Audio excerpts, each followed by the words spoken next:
최영일의 시사본부 한입뉴스.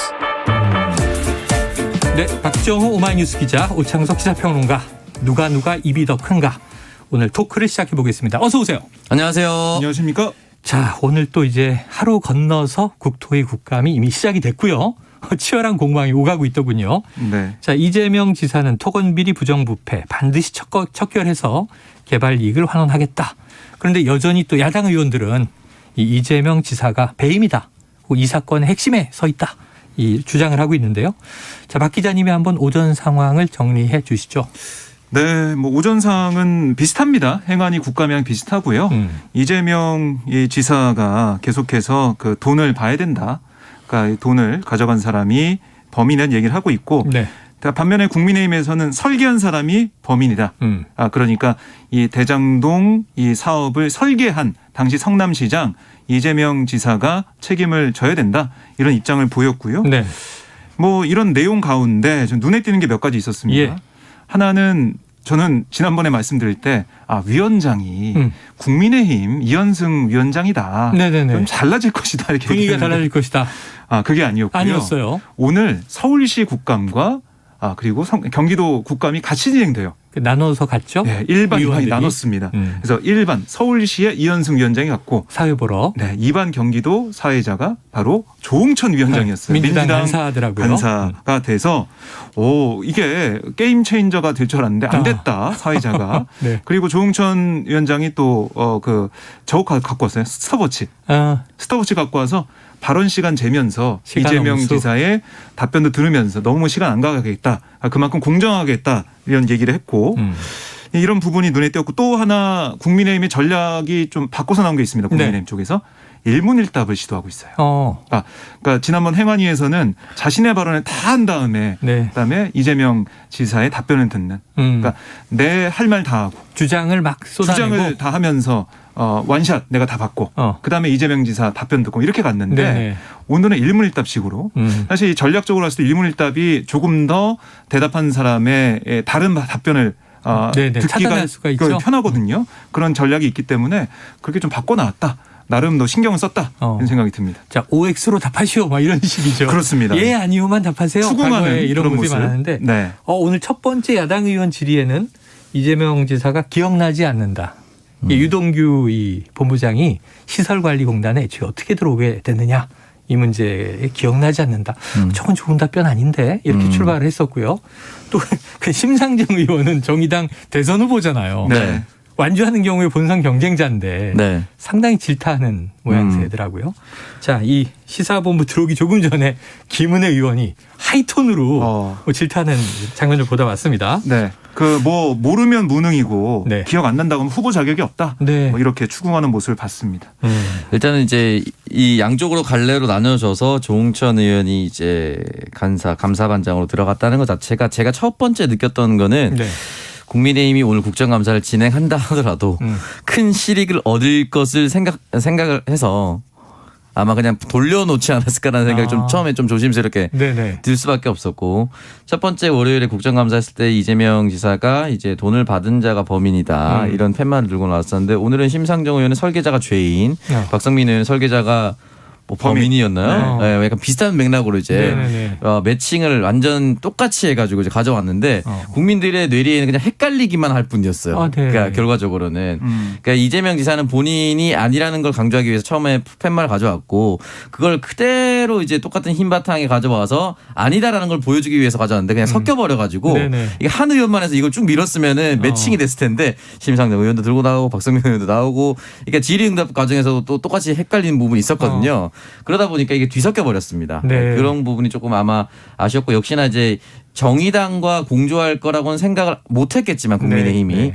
여전히 날카로운 질의를 하지 못했다는 것이 조금 아쉬웠다라고 볼 수가 있는 것이고, 결과적으로 역시 수사를 하지 못한 상황에서 똑같은 내용을 되풀이하는, 그나마 국민의힘의 박성민 의원이 이재명 지사가 성남시장 할 때 나도 지방자치를 하고 있었다. 울산 중구청장을 하고 있었더라고요. 네. 그 당시에 지역 개발을 할 때 초기 설계는 이미 나와 있다. 네. 이런 식으로 나와 있고, 초기 설계 다음에 그다음에 결과적으로는 그 해당 지자체장이 진행을 하는데 이 부분에 대해서 책임이 있지 않느냐.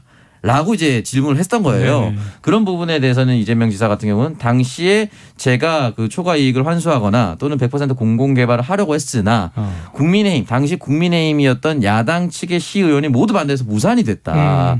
그런 부분에 있었기 때문에 그 부분에 대해서 따지고 싶으면 저가 아닌 해당 당시 같은 소속의 시의원을 질책해야 된다. 이런 식의 이제 공방전을 벌였거든요. 네. 그러니까 이게 누적되다 보면 결과적으로는 지금까지는 그래도 국민들이 이재명 지사는 뭐 없네 이런 생각을 할 수밖에 네. 없는 상황으로 흘러갔기 때문에 국감은 아직 시간은 남아 있지만 네. 크게 전복되는 뭐 크게 사실관계가 바뀌거나 크게 뭐 달라질 흔히 말하는 결정적 항방이 오후까지도 나오긴 좀 어려워 보입니다. 어려워 보인다. 예측이고 오후 상황을 또 지켜보도록 네. 해야 네네. 되겠고요.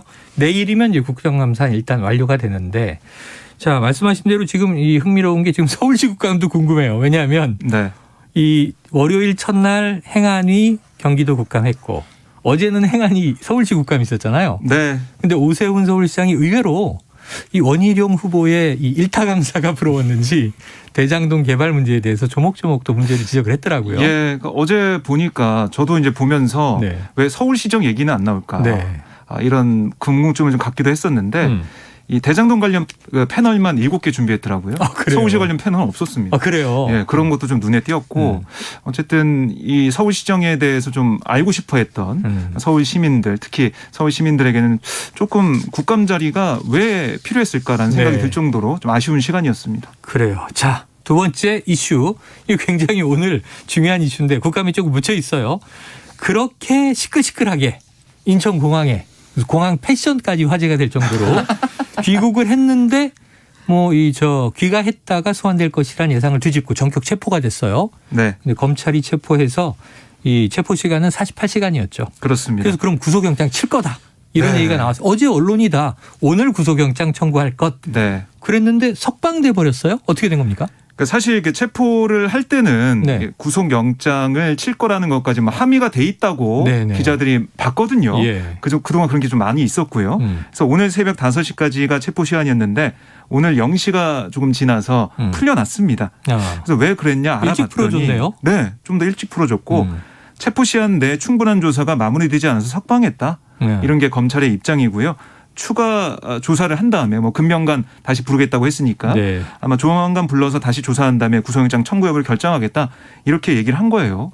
그러니까 이 뭐 아무리 봐도 객관적인 증거나 아니 구속영장을 청구했을 때 발부가 될 만한 확실한 범죄 소명 자료가 그렇죠. 없지 않았을까. 네네. 그렇게밖에 볼 수가 없습니다 지금. 그러니까 이제 검찰도 그렇게 얘기했네요. 체포 시한 내에 충분히 조사가 마무리되지 네. 않아서 석방했다. 추가 소환해서 조사할 것이다. 네. 아직까지는 이제 구속영장을 칠 정도의 범죄 소명이 확증되지 못했다 이렇게 보여지는데 네. 어제 많은 법조인들한테 제가 물어봤더니 네. 그래도 다수가 구속 가능성이 높다 그랬거든요. 네. 오평론가님 이 석방 어떻게 분석하십니까? 글쎄요, 이제 불길한 예감이 드는 거는 불길한 예감. 이게 결과적으로는 지금 키맨이라고 부를 수 있는 사람이 남욱 변호사, 유동규, 김만배, 정영학 이 그렇죠. 그렇죠. 말이 서로 다 다르고 지금 보면은 큰 구심점이 누군지 안 보입니다. 잘 네. 추정되는 인물이 있지만 큰 구심점이 될 만한 사람이 잘 안 보이는데 네. 이런 식으로 가면 공회전 하다가 그냥 흐지부지 끝날 가능성도 높습니다. 아하. 이게 가장 안타까운 사건이에요. 사건은 굉장히 커졌고 국민들 모두가 이 사건에 대해서 한 번쯤은 들어봤는데 그 분노했죠. 네. 처음부터 끝까지 설명할 수 있는 사람은 굉장히 극소수에서 네네. 그 누구도 처벌받지 않고 넘어간다라고 하면은 국민들의 인상이 어떻게 되냐면 누구 봐주기 이런 걸 떠나서 되게 컸는데 누가 돈은 되게 많이 벌었는데 그냥 넘어가줬네? 이런 사회가 되네? 네. 이런 식의 남거든요. 그렇죠. 그러니까 지금 보면은 이제 뭐 구속시킬 수 있다 없다 이런 걸 다 떠나서 그냥 풀려났어요. 국민들 입장에서는 이 사람이 죄가 있어 보이는데 왜 풀어나지? 그러니까 변호사 대동 흔히 말하는 호화 변호인단을 꾸렸다고 하는데 그것 때문에 돈 있는 사람들 다 풀려나는 것인가? 이렇게 또 생각을 할 수가 있거든요. 네네. 그렇기 때문에 국감은 국감대로 이재명 지사만 문제는 삼고 그 외적으로는 다른 사람들을 데려왔는데 큰 소식 없고 이러다 보면 저는 진짜 제가 처음에 이 사건을 언급하면서 말씀드렸었던 라임 옵티머스처럼 용두만 3위씩 수사가 벌일 가능성이 매우 높아지고 있는 상황입니다. 지금으로서는. 네. 그러니까 지금 국민 공부는 그게 다랬죠. 왜냐하면 네. 이게 당군 일의 최대 불로소득이다. 야당은 이렇게 이제 수식어를 붙였고 네. 그리고 뭐 이 초기 자본금에 비하면 뭐 10,000배 이상의 수익을 올렸다니까 이게 놀라서 정말 뒤로 넘어갈 일이 들려보니까 국민들은 화가 나는데 자, 누구도 책임지지 않는 사건으로 흐지부지 되지 않을까 하는 불길한 예감이 맞지 않기를 바랍니다. 맞지 않길 바랍니다. 저도. 네네. 네. 죄가 있는 곳에 틀리길 바랍니다. 벌이 있어야죠. 자, 그런데 어쨌든 이제 이 남변호사 석방되다 보니까 야당은 또 이거 봐라. 기획 입국했다고 하지 않느냐 이런 얘기도 또 나오고. 특검 얘기를 계속 할 수밖에 없는 거죠. 네. 야당 입장에서는. 검찰이 또 지난주에는 열심히 계좌 추적을 죽어라 네. 하고 있다 이렇게 얘기했는데 아직도 그러면 증거를 못 찾았단 말이냐 이런 얘기도 나오고요. 자, 관련해서 유동규 전 이 본부장만 지금 구속돼 있는 상황이에요. 네. 핵심 키맨 중에. 그리고 적부심도 어제 기각이 됐어요. 기각됐습니다. 구속 상태가 유지되는데 네. 휴대폰 포렌식 결과가 나왔다고요? 네.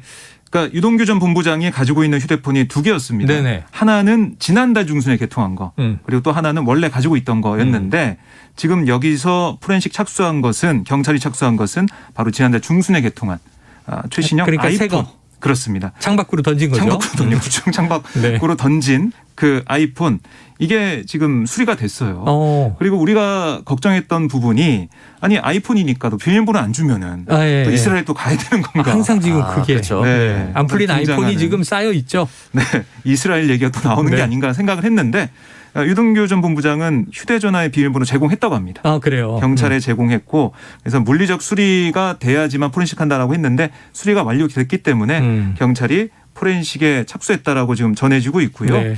그러면 전에 사용하던 휴대전화 어딨냐? 이건 검찰에서 확보해서 수사를 하고 있습니다. 아, 지인의 집에서 확보한 거죠. 그렇습니다. 검찰이 그건 또 보고 있기 때문에 이 결과에 따라서 또 새로운 내용이 좀 나올지 좀 봐야겠어요. 네. 이게 지금 최근에 확보한 내용은 휴대폰은 아주 높은 확률로 아무것도 없을 확률이 있을. 그래서 또 순순히 비번도 제공하고. 네, 그러니까 아무것도 없을 가능성이 매우 높겠죠. 그냥 스팸 문자가 있거나 가족 간의 내용 정도 있지 않을까라는 생각이 좀 높게 들고요. 그 이전의 휴대폰이 굉장히 중요할 것 같은데. 네, 그렇죠, 그렇죠. 그 이전의 휴대폰이 과연 언제부터 사용했는지가 또 중요합니다. 그러니까 최근에 1년 동안 사용했다면 또 아무것도 없을 수도 있습니다. 네. 중요한 거는 이 사건이 크게 이슈가 된 그러니까 네 사람이 크게 이익간 다툼을 하고 있었던 2018년부터인가 아니면 그 최근 1년 동안 아무것도 없는 또 지인 간에 대화만 남겨 있는 네네. 것들인 것인가 이게 굉장히 중요할 것 같거든요. 그러니까 이 휴대폰 원래 가지고 있던 휴대폰은 또 개통 시점이 또 어떻게 되는지 그것도 좀 중요할 것 같습니다. 만약에 두 개 다 했는데 최근 거였다고 해서 아무것도 안 나온다고 해서 이 사람이 아무 잘못도 없는 건 아니거든요.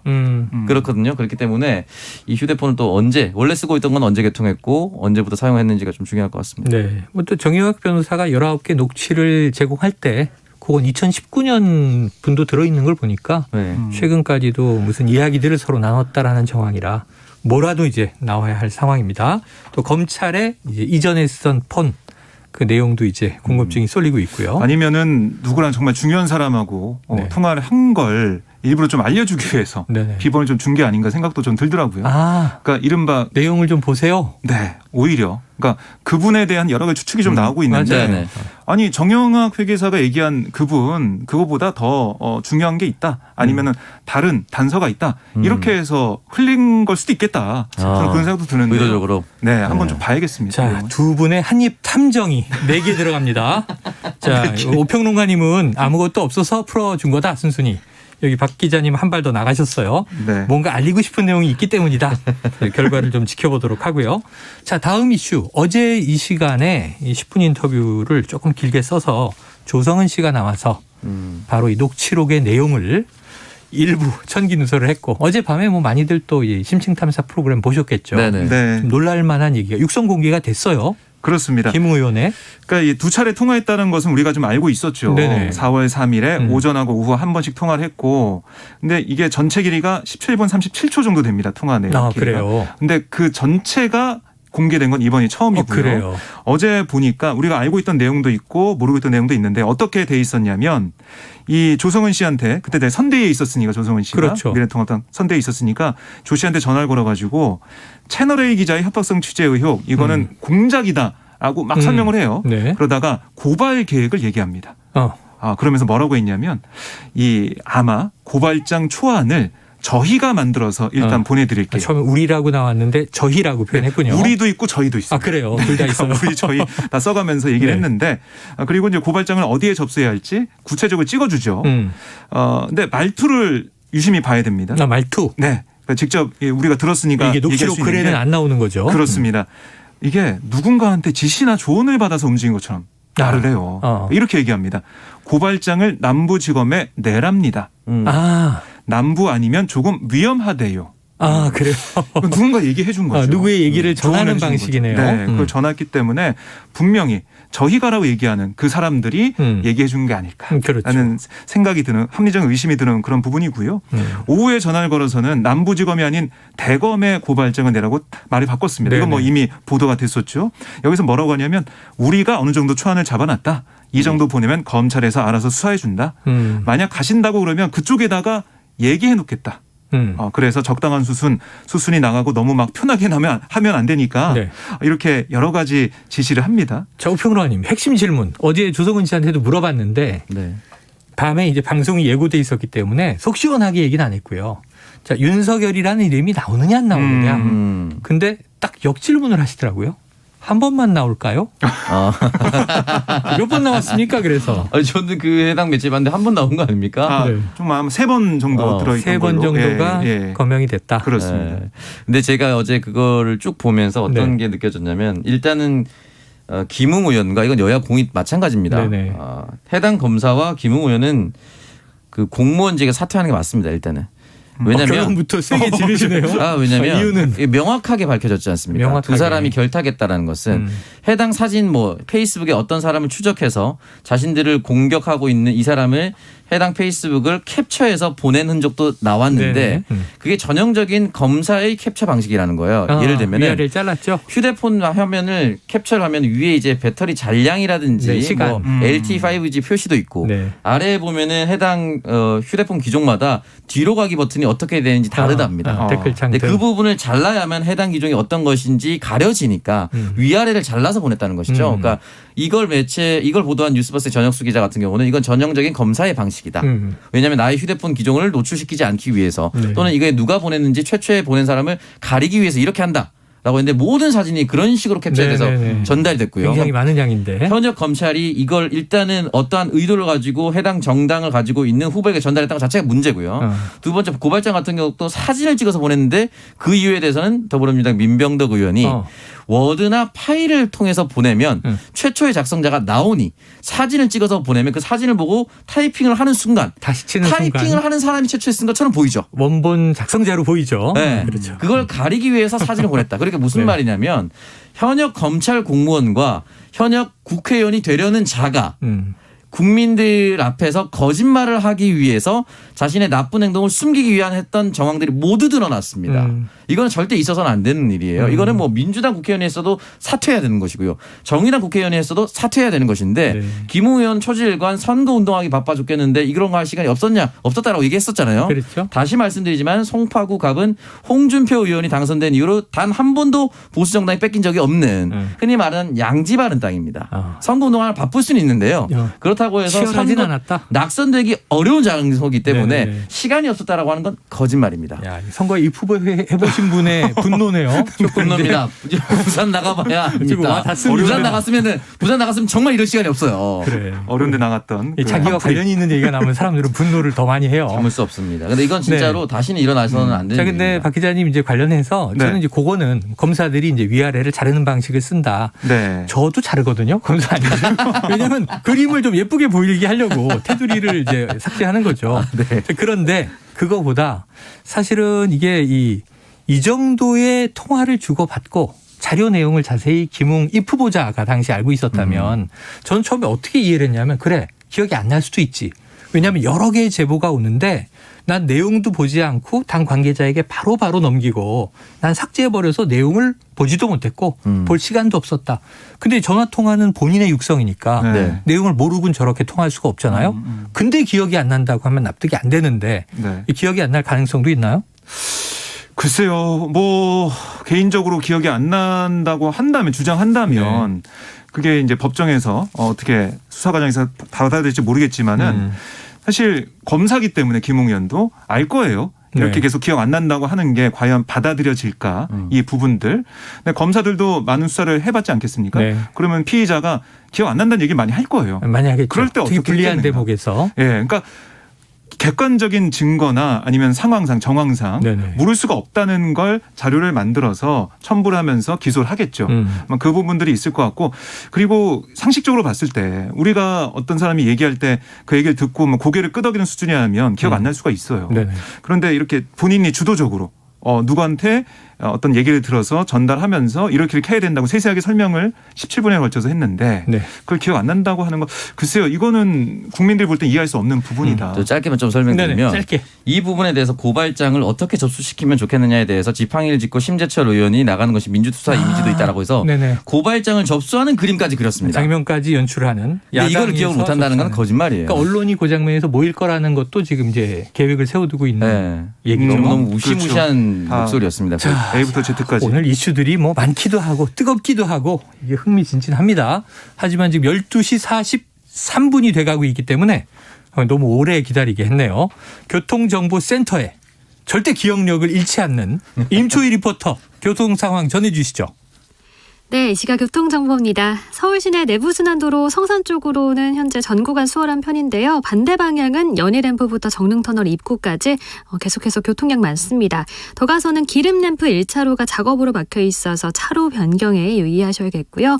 강변북로 구리 방향은 마포대교부터 반포대교 그리고 암사대교와 강동대교 사이 정체고요. 올림픽대로 하남 방향은 노량진 순산시장과 청담대교 사이 교통량 많고요. 좀 더 지나 천호대교부터 작업 중인 암사대교까지 속도 떨어집니다. 경부고속도로 서울 쪽은 수원 1, 2차로에서 사고 처리 중이라 뒤로 2km 구간 많이 밀리고요. 이후에는 양재 부근부터 반포 사이 제속도 못 내고 있습니다. 반대 부산 쪽은 한남대교에서 서초 그리고 작업 중인 서울 요금소 부근에서 더딘 흐름 보이고요. 오산 나들목에서도 시설물 설치 작업 중이라 기흥동탄부터 7km 구간 여파 받고 있습니다. 그리고 옥천 2터널 부근에서도 작업 중이어서요. 금강부터 꽤 많이 밀리고 있습니다. KBS 교통정보센터에서 임초희였습니다.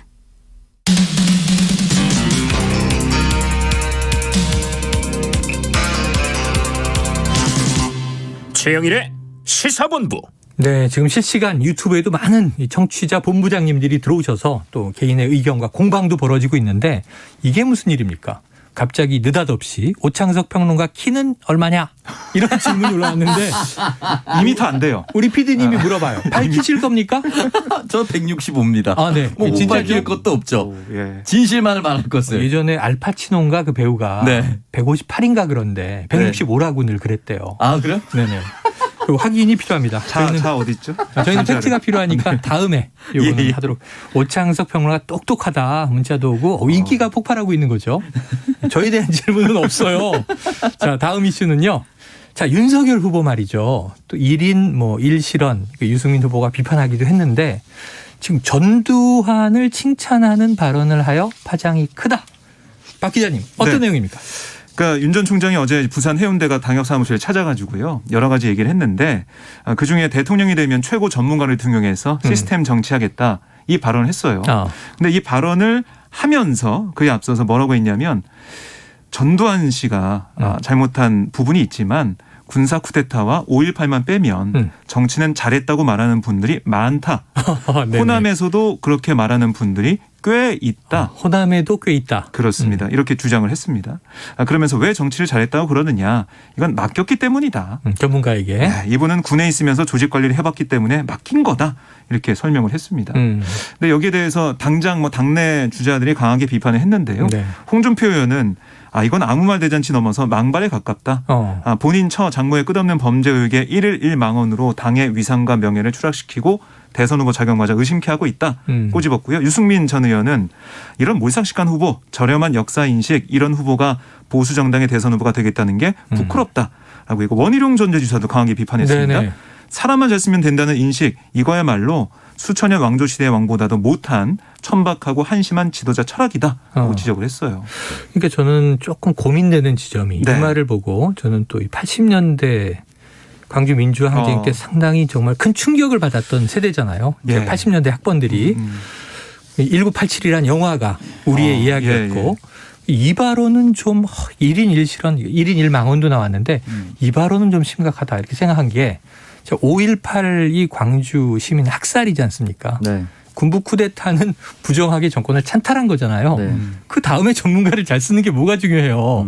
그 자리를 오를 수 없는 사람이 무력을 동원해서 올랐는데 그리고 그럼 다른 민선으로 된 대통령이 부족한 지식은 전문가를 기용해서 안 채우고 본인이 다 뭐 만기칠람 하는 경우가 누가 있어요. 문민정부의 김영삼 대통령이 인사가 만사지 유명한 얘기를 남겼어요. 네. 근데 왜 굳이 전두환을 콕 집어서 예로 들었을까?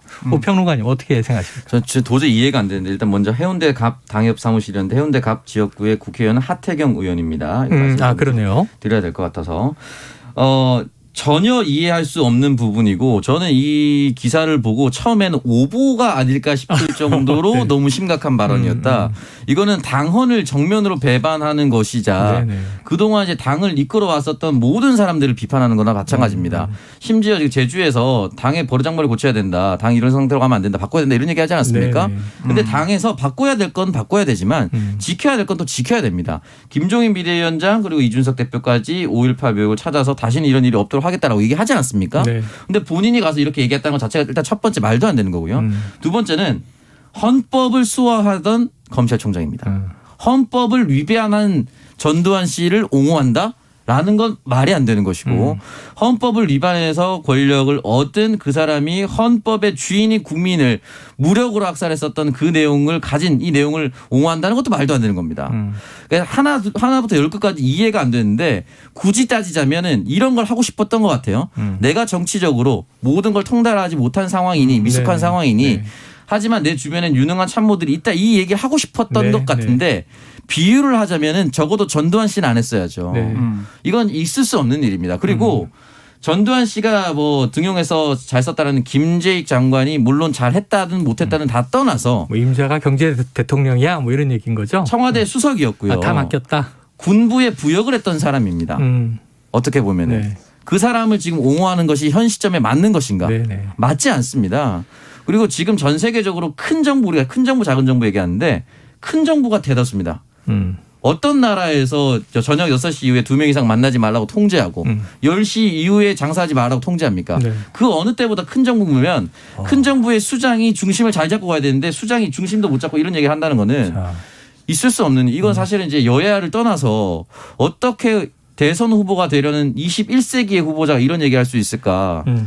방송이라서 다른 말은 못하고 여기까지 네. 정도만 비판할 수 있을까? 그 이상 넘어가면 다 방송에서 못 나갈 말들만 나와가지고. 오늘 이슈들은 오평론가님이 좀 이제 많이 격분을 하고 계신데 뭐 이 저 공감되는 이야기예요. 아까 말씀드렸지만 근데 저는 이후에 해명도 됐어요. 윤석열 네. 캠프 해명이 나왔죠? 네, 그렇습니다. 그러니까 이게 아니 내가 5.18 그러면 군사 쿠데타 잘못했다고 분명히 얘기하지 않았냐. 네, 그 전제는 했고. 그렇습니다. 잘한 부분은 잘한 거지 않냐. 이런 얘기를 했고요. 그러니까 권한 위임이라는 측면에서 배울 점이 있다는 얘기. 이거는 전문가들 다 하는 얘기다. 그러니까 왜 이거를 내 발언을 앞뒤다 잘라서 그것만 떼어놔서 이렇게 또 네. 비판하느냐. 이렇게 또 반발하는 모습을 어제 보였습니다. 그래요. 네. 예전까지는 이제 윤석열 후보에 대한 이제 이 인물 스토리에서 서울법대 시절에 그때 서슬퍼렇던 80년대인데 전두환에 있었죠. 대해서 모의 재판에서 네. 사형을 구형했다. 네, 이런 게 에피소드였는데 그 얘기를 또 해명문 끝에 붙였더라고요. 네. 그런데 저는 해명문을 믿으려면 전두환 정권의 경제는 좋았는데 이거는 이제 쿠데타 주역이 아니라 전문가에게 맡겼기 때문이다. 정도로 정리가 됐으면 전두환은 잘못된 예라고 이제 비판하셨는데 되는데 그 뒤에 많은 사람들이 잘했다고 칭찬한다. 호남에서도 네. 그런 분들이 많다라는 이야기를 붙여서 이 해명이 조금 네. 석연치 않다는 생각이 드는 대목이 있어요. 지금 뭐 5.18 네. 단체도 망언으로 규정하고요. 사죄 네. 촉구하는 그런 여론이 호남 지역이 또 커지고 있는 그런 상황이고요. 그러니까 두 가지죠. 하나는 그동안 뭐 주 120시간 발언, 뭐 없는 사람 부정식품 발언, 아프리카 노동 발언 이런 실언들이 있었는데 네. 왜 이런 발언이 나오는지 네. 이제 이해가 간다. 이런 생각도 듭니다. 점점 전두환 세지고 시대를 있어요. 그리워하고 있나. 최근에 당 해체, 전두환 시대를 그리워하고 있는가 이런 추정까지. 자, 지금 윤석열 캠프에는 이 김경진 전 의원이 지금 역할을 하고 있는데 광주 북구가 지역구였었어요. 네. 그래서 이제 이 발언에 대해서 광주에 가서 사과하도록 건의하겠다 이런 입장을 냈는데 과연 그렇게 실행할지 아닐지 좀 지켜봐야 될 것 같습니다.